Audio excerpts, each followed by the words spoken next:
ಹಿನ್ನೆಲೆ ಮಾರಕಾಸ್ತ್ರಗಳಿಂದ ಕೊಚ್ಚಿ ಯುವಕನನ್ನ ಕೊಲೆ ಮಾಡುವ ಯತ್ನ ಬೆಂಗಳೂರು ಗ್ರಾಮಾಂತರ ಜಿಲ್ಲೆಯ ದೊಡ್ಡಬಳ್ಳಾಪುರದ ಪುಟ್ಟಯ್ಯನ ಅಗ್ರಹಾರದಲ್ಲಿ ನಡೆದಿದೆ. ಅದೃಷ್ಟವಶಾತ್ ಪ್ರಾಣಾಪಾಯದಿಂದ ಯುವಕ ಪಾರಾಗಿದ್ದಾನೆ. ಕಾರ್ತಿಕ್ ಎಂಬ ಯುವಕ ಹಲ್ಲೆಗೆ ಒಳಗಾದ ವ್ಯಕ್ತಿಯಾಗಿದ್ದು, ಬಿಡಿಸಲು ಹೋದ ತಂದೆ ಮಧುಸೂದನ್ ಮೇಲೂ ಮಾರಕಾಸ್ತ್ರಗಳಿಂದ ಹಲ್ಲೆ ಮಾಡಲಾಗಿದೆ. ಈ ಹಿಂದೆ ನವೆಂಬರ್ 23ರಂದು ಮೊದಲು ಪೊಲೀಸ್ ಠಾಣೆಯಲ್ಲಿ ದೂರು ದಾಖಲಾಗಿತ್ತು. ಆಗ ಎರಡೂ ಕುಟುಂಬಗಳು ರಾಜಿ ಸಂಧಾನ ಮಾಡಿಕೊಂಡಿದ್ದವು. ದೀಪಾ ಎಂಬ ಮಹಿಳೆ ಜೊತೆಯಲ್ಲಿ ಕಾರ್ತಿಕ್ಗೆ ಅನೈತಿಕ ಸಂಬಂಧ ಇತ್ತು ಎಂದು ಗಂಭೀರ ಆರೋಪ ಮಾಡಲಾಗಿದೆ. ಹಲ್ಲೆಯಿಂದ ಯುವಕನ ತಲೆ, ಮುಖ, ಹೊಟ್ಟೆ ಭಾಗಕ್ಕೆ ಗಂಭೀರ ಗಾಯವಾಗಿದ್ದು 5ಕ್ಕೂ ಹೆಚ್ಚು ಜನರಿಂದ ಹಲ್ಲೆ ಮಾಡಲಾಗಿದೆ ಎಂದು ತಿಳಿದು ಬಂದಿದೆ. ಹಲ್ಲೆಯ ವೇಳೆ ಗ್ರಾಮಸ್ಥರು ಯುವಕನನ್ನ ಹಲ್ಲೆಯಿಂದ ರಕ್ಷಿಸಿದ್ದು, ಗಾಯಾಳನ್ನ ದೊಡ್ಡಬಳ್ಳಾಪುರ ಖಾಸಗಿ ಆಸ್ಪತ್ರೆಗೆ ರವಾನೆ ಮಾಡಲಾಗಿದೆ. ಇನ್ನು ಆಸ್ಪತ್ರೆಗೆ ಎಎಸ್ಪಿ ನಾಗರಾಜ್ ಭೇಟಿ ನೀಡಿ ಗಾಯಾಳನ್ನ ವಿಚಾರಿಸಿದ್ದಾರೆ. ದೊಡ್ಡಬೆಳವಂಗಲ ಪೊಲೀಸ್ ಠಾಣಾ ವ್ಯಾಪ್ತಿಯಲ್ಲಿ ಈ ಕುರಿತು ಪ್ರಕರಣ ದಾಖಲಾಗಿದೆ.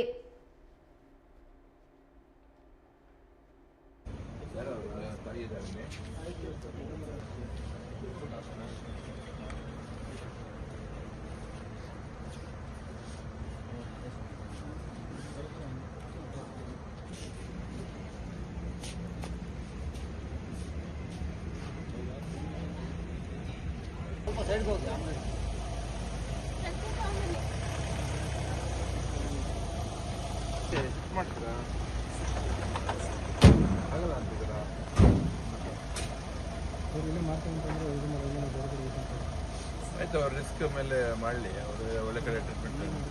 ಯಾರಪ್ಪ ಇವರು ಬಂದಿರ್ತಾರೆ ಜೊತೆ ಸ್ಟೇಷನ್ ಬಂದು ಎಲ್ಲ ಮಾಡಿ ಒಂದು ತುಂಬ ಎಲ್ಲ ಹೇಳಿ ಮಾಡಿ ಇವತ್ತು ರಜೆ ಅಂತ ಎಲ್ಲ ಆಯ್ತು.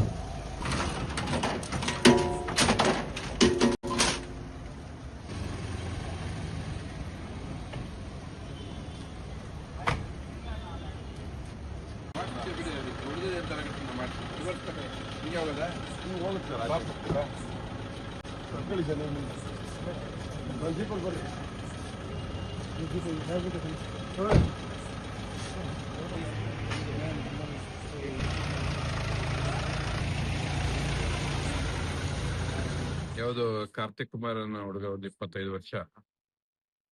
ಅಡಕಮಾರ್ನಲ್ಲಿ ದೀಪಾ ಅನ್ನೋರು ಹಲ್ಲೆ ಮಾಡಿದ್ದಾರೆ ಅಂತ ಅವ್ರ ತಂದೆ ಹೇಳ್ತಿದ್ದಾರೆ.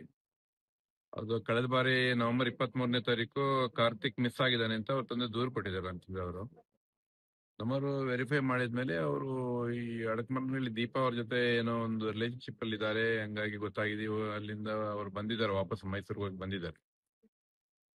ಅದು ವೈಯಕ್ತಿಕ ಪರಿಚಯ ಆಗಿತ್ತು. ಈಗ ಇವ್ರ ಮನೆಗೆ ಬಂದ ನಂತರ ದೀಪಾ ಕಡೆಯವರು ಹಲ್ಲೆ ಮಾಡಿದ್ದಾರೆ ಅಂತ ಹೇಳ್ತಾರೆ. ಈಗಾಗಲೇ ನಮ್ಮವರು ಒಂದು ತಂಡ ಕಳಿಸಿದೀವಿ. ಅವ್ರನ್ನ ಯಾರು ಹಲ್ಲೆ ಮಾಡಿದ್ದಾರೆ ಅವ್ರನ್ನ ದಸಗಿರಿ ಕೆಲವೊಂದು ಜನನ ವಶಕ್ಕೆ ಪಡೆದಿದ್ವಿ, ಉಳಿದವ್ರನ್ನ ಸಹಿತ ವಶಕ್ಕೆ ಪಡ್ಕೋತೀವಿ.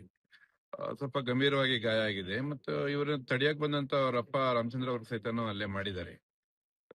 ಅದನ್ನ ಪತ್ತೆ ಹಚ್ತೀವಿ.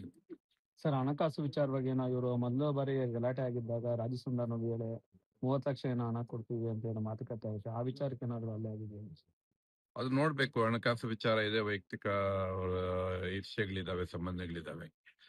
ಬಹುಶಃ ತನಿಖೆಯಲ್ಲಿ ಗೊತ್ತಾಗ್ತದೆ. ಅದೊಂದು ಅಂಶ ಅಷ್ಟೇ.